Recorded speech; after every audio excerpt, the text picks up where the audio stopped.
So I have a message for black men. You guys should be MRAs.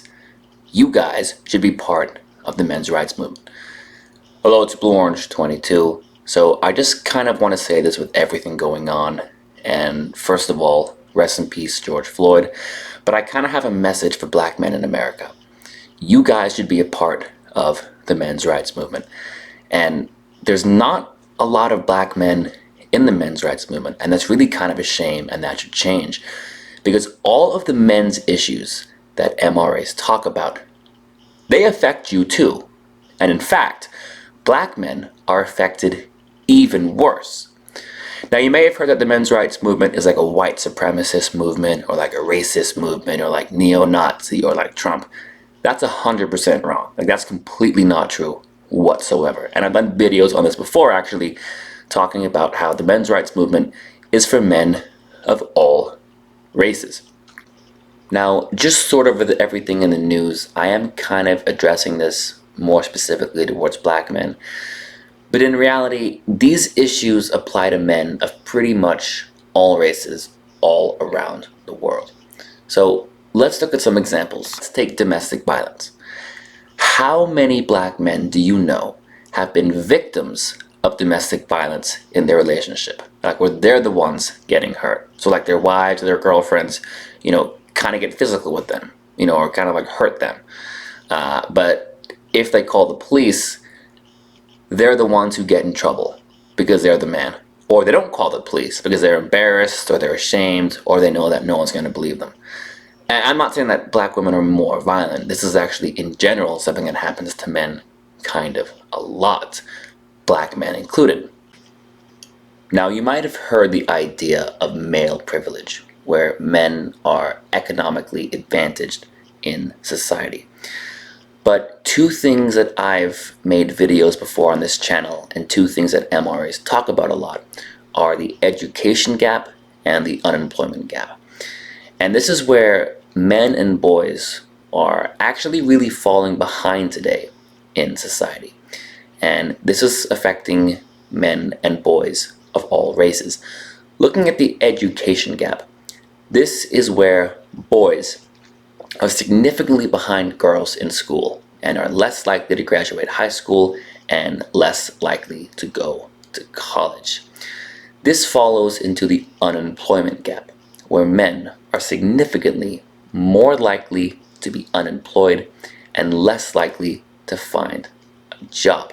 And again, this is something that applies to men of all races. And in fact, I think in the United States, statistically, it's even worse for black men. The draft is another example. During the Vietnam War, black men were even more likely than white men to be drafted and sent to die overseas. And that's something that a lot of people forget about. Something like circumcision. Now, this is something that a lot of guys in the US don't really know about.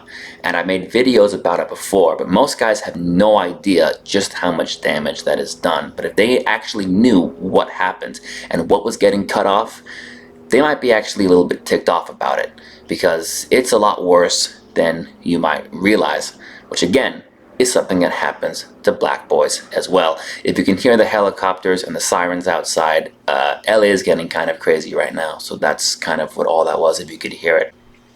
Now, speaking of sirens, you're probably familiar with the racial incarceration gap, how black defendants are more likely to be convicted and get longer prison sentences for the same crime. But you may not know that there's an even bigger gap with gender, where men are significantly more likely to be convicted and get longer sentences for the same crime. This was a study from the University of Michigan, and it found that the gender gap between men and women is 6 times larger than the racial gap. So if you're a black man, you're really kind of getting double dipped, because you're getting punished extra for being black, but you're also getting punished extra for being a man. By the way, just a quick note, I put a link to that study and to all the articles you saw in this video in the description below. Even when you look at people killed by police, men are more likely to be victims, and most of the cases you hear about are happening to men. George Floyd, Alton Sterling, Eric Gardner, and I'm absolutely not denying that it happens to women. Of course, look at the case of Breonna Taylor, so it does happen to women too, but it is something that men are more likely to be victims of.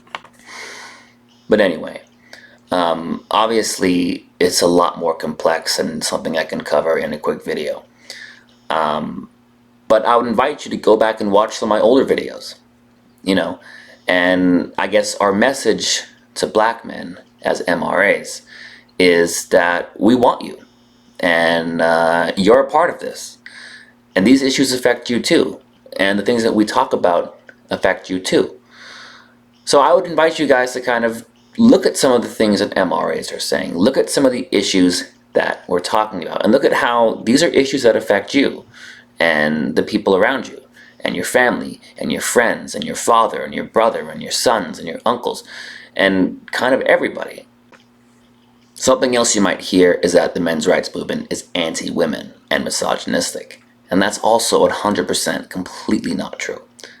The men's rights movement does not support sexism against women. We support equality for everybody.